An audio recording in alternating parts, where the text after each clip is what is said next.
जहिया बहरा से देवरा आ जाई नया सारा नशा जाई।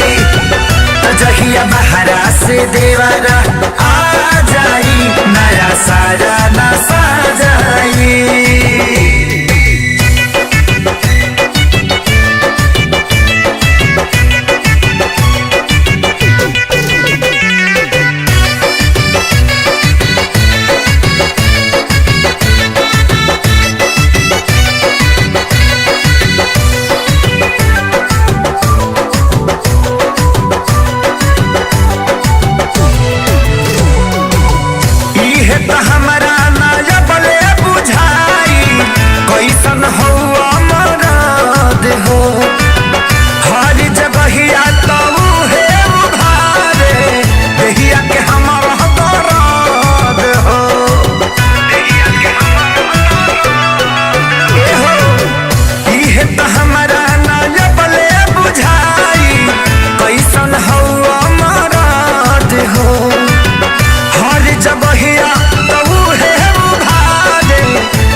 जहिया बहरा से देवरा आ जाई नया सारा नशा जाई।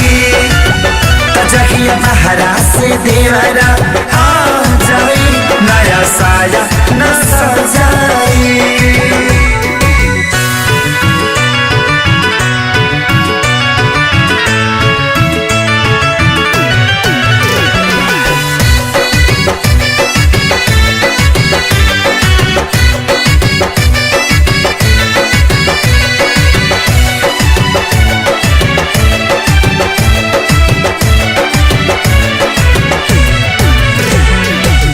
रंग बिना चलिया पिया सोला रे गलिया करे लहनी हो जावा हो।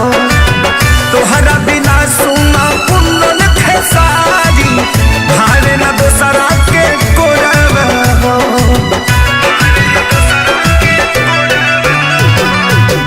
रंग बिना चलिया पिया सोला रे गलिया करे लहनी हो जावा हो। तोहरा बिना सुना कुंदन खेसारी भारी न दोसरा के कोरावा हो। हम तरोड़ सुनू मजा पा जाए। तो जहिया बहरा से देवरा आ जाई नया सारा नशा जाई।